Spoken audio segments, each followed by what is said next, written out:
Assalamualaikum warahmatullahi wabarakatuh. Perkenalkan, nama saya Nur Fadilah. Saya mahasiswa Universitas Bangka Belitung dari Prodi Agroteknologi kelas 1C, Fakultas Pertanian, Perikanan, dan Biologi. Di sini saya akan mempresentasikan tentang pertanian dan campur tangan manusia. Pertanian sangatlah penting bagi kehidupan manusia karena menjadi penyangga bahan pangan untuk manusia sendiri. Secara alami, tanaman dan hewan telah berkembang biak dengan sendirinya di hutan. Manusia tinggal mengambil sesuatu yang dihasilkan tanaman, misalnya buah-buahan, daun-daunan, sayuran, batang, dan umbi untuk memenuhi kebutuhan hidupnya sebagai bahan makan utama, primer. Demikian juga perkembangan hewan di hutan. Manusia tinggal mengambilnya dengan cara berburu untuk dimanfaatkan sebagai bahan makan sekunder. Dalam tahap ini belum dikenal yang namanya pertanian. Kemudian manusia mulai mencoba menanam tanaman dan menangkap hewan untuk dipelihara di rumahnya. Adanya campur tangan manusia ini sangat bermanfaat untuk manusia itu sendiri. Perkembangan inilah yang kemudian disebut dengan pertanian, peralatan pembibitan kualiti tanaman dan hasil. Menurut Hauser, pertanian adalah campur tangan manusia dalam perkembangan tanaman atau hewan agar dapat memenuhi kebutuhan dan memperbaiki kehidupan keluarga atau masyarakat. Dalam artian ini, pembudidayaan ini tidak terbatas hanya pada tanaman, tapi mencakup tanaman atau hewan. Pertanian juga memiliki artian khusus, yaitu tanaman pangan dan hortikultural, perkebunan, kehutanan, peternakan, perikanan, dan pengolahan hasil pertanian yang biasa disebut dengan agrokompleks.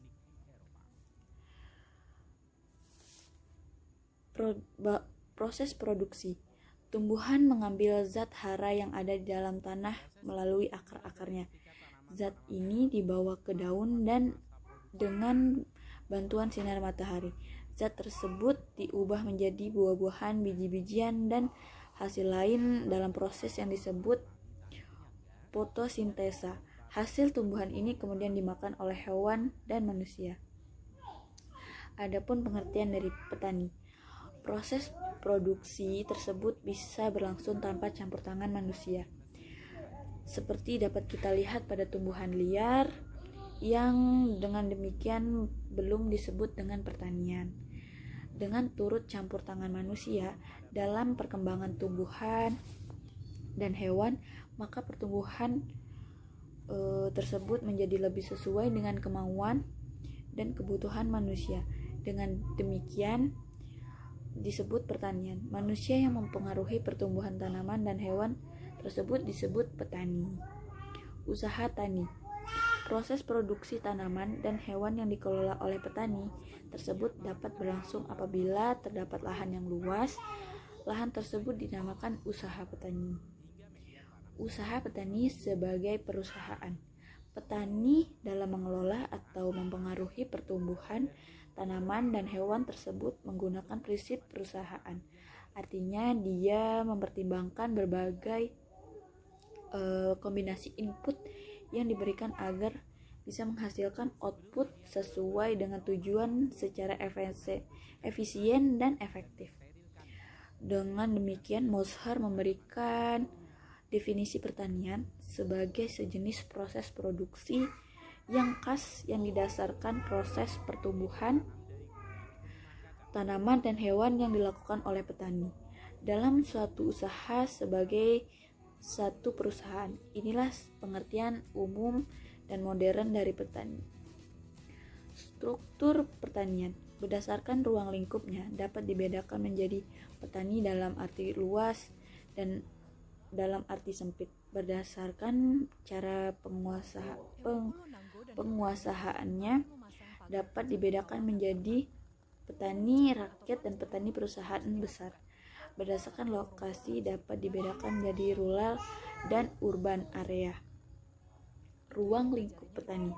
Pertanian dalam arti sempit meliputi tanaman pangan dan hortikultura serta perkebunan. Sedangkan pertanian dalam arti luas meliputi selain pertanian dalam arti sempit juga termasuk perikanan, peternakan, dan kehutanan. Campur tangan manusia berupa satu, peningkatan produksi melalui intensifikasi dengan penambahan input persatuan luas atau unit usaha tani. Dalam hal ini kita bisa input baik berupa pupuk, obat-obatan, dan lain sebagainya. Dalam usaha unit tertentu, demikian upaya ini banyak yang bisa kita lakukan. Itu umpamanya perbaikan cara bercocok tanam, perbaikan perairannya, pengolahannya, dan penambahan pupuk yang tepat guna. Kemudian kedua, campur tangan manusia dalam peningkatan produksi bisa kita lakukan dengan melalui peluasan area. Selanjutnya, campur tangan manusia dalam upaya diversifikasi keragaman mencakup dua hal, yaitu diversifikasi horizontal, menambah keragaman komoditas. Kita bisa menambah berbagai sayuran ataupun buah-buahan. Dua, diversifikasi vertikal, keragaman produk dari komoditas yang sama. Kita bisa mengembangkan kedelai untuk menjadi susu ataupun tempe. Campur tangan manusia berupa efisiensi usaha, peningkatan pendapatan atau keuntungan dengan tanpa penambahan bahan biaya produksi. Penambahan biaya untuk menambah keuntungan kita dapat melakukannya dengan cara menggunakan pupuk yang tepat guna dan sesuai yang dibutuhkan tanaman, agar kita tidak mengeluarkan biaya yang terlalu banyak sehingga lebih efisien dan efektif. Kemudian selanjutnya, perbaikan mutu atau nilai tambah produksi, standarisasi, sortasi, pengelompokan, pemilihan, pengolahan, pembungkusan, packing, dan memberikan merek. Kita harus bisa berinovasi dari bahan mentah yang akan menjadi bahan yang memiliki nilai jualnya, seperti umbi yang kita bikin keripik, kemudian kita packing dengan sebagus mungkin supaya menjadi nilai jual yang tinggi. Demikian presentasi dari saya. Assalamualaikum warahmatullahi wabarakatuh.